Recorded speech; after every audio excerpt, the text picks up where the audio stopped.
நண்பர்கள், மாணவர்கள், மாணவர்களின் பெற்றோர்கள் எல்லோருக்கும் என்னுடைய வணக்கம். இந்த பதிவ முழுசா பாருங்க. இது ஒரு பெய்டு ப்ரமோஷனோ இல்ல அட்வர்டைஸ்மென்ட்டோ கண்டிப்பா கிடையாது.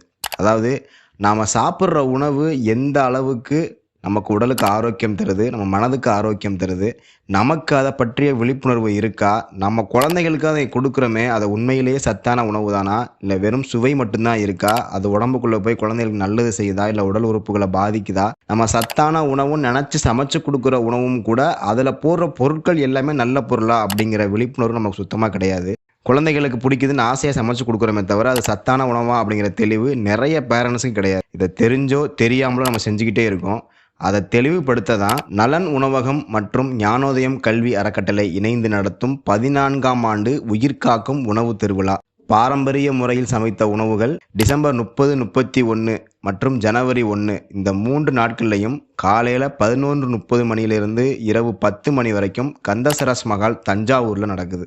அப்படி என்ன இங்க சிறப்புகள் அப்படின்னு கேட்டீங்கன்னா, அறுசுவை உணவுகள், சிறுதானிய உணவுகள், பாரம்பரிய உணவுகள், மூலிகை உணவுகள், 200க்கும் மேற்பட்ட உணவு வகைகள், உணவியல் கண்காட்சி, மூலிகை கண்காட்சி, உணவு பயன்பாட்டு முறைகள், உடல் மற்றும் மன ரீதியான பிரச்சனைகளுக்கு ஆலோசனையும் குடுக்குறாங்க. பொதுவா பார்த்தீங்கன்னா, நான்வெஜ்ல நெறைய வெரைட்டி இருக்கு. வெஜ்ல என்னதான் வெரைட்டி இருக்கு அப்படின்னு கேட்பாங்க. ஆனா 200 வகையான உணவ இந்த 3 நாட்கள்ல சமைச்சு குடுக்குறோம். நீங்க மதியானம் ஒரு மீல்ஸ் வாங்குறீங்க அப்படின்னா, அந்த உணவுக்கு 5 வகை சாம்பார், 5 வகை குழம்பு, 5 வகை ரசம், 5 வகை கூட்டு, 5 வகை பொரியல், 5 வகை பாயாசம் அப்படின்னு முழுக்க முழுக்க சிறுதானியம் மற்றும் ஆரோக்கியமான வகையில் செஞ்ச உணவுகளை பரிமாறுறோம். இது மட்டும் இல்லாமல் இங்கே மிளகா, புளி, மசாலா பொருட்கள், பால், தயிர், மைதா, காளான், டால்டா, செயற்கை நிறமூட்டிகள், செயற்கை சுவையூட்டிகள் இது எதுவுமே இங்கே போடுறது கிடையாது. இதெல்லாம் இல்லாமல் டேஸ்ட்டை சமைக்க முடியுமா அப்படின்னு கேட்டிங்கன்னா கண்டிப்பாக முடியும். எப்படின்னு தெரிஞ்சுக்க கண்டிப்பாக இங்கே வாங்க. இது கரூர், கோயம்புத்தூர், ஈரோடு, திருப்பூர் இந்த பகுதிகளில் உணவு திருவிழானாலும் நலன் உணவகம்னாலும் அங்கே எல்லாருக்குமே தெரியும்.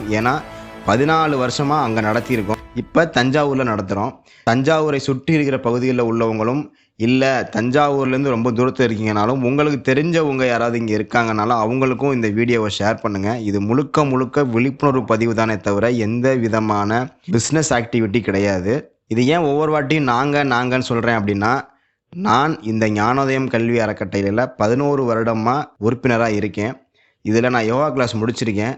நான் என்னைக்கு இதில் யோகா கிளாஸ் முடித்தேனோ அன்னையிலேருந்து இன்னைக்கு வரைக்கும் கடந்த 11 வருடங்களாக நான் அசைவ உணவு சாப்பிடுவது கிடையாது. நலன் உணவு முறையை தான் முடிந்த வரைக்கும் நான் ஃபாலோ பண்ணிகிட்ருக்கேன். இந்த உணவு திருவிழா 3 நாளும் நான் இங்கே தான் இருப்பேன். அதனால் நீங்கள் நம்பி வரலாம். நம்மளோட அன்பென்று கொட்டுமுரசே சேனலில் எப்பொழுதுமே நல்ல விஷயங்களை மட்டும்தான் நம்ம சொல்கிறோம். பேச்சு போட்டி, முன்னுரை, முடிவுரையில் கூட பார்த்தீங்க அப்படின்னா நிறைய ஆன்மீக சம்பந்தமான நல்ல விஷயங்களை வச்சு தான் நான் சொல்லியிருப்பேன்.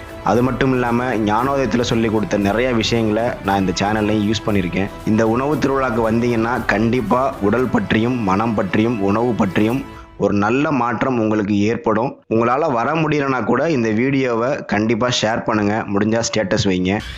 நன்றி.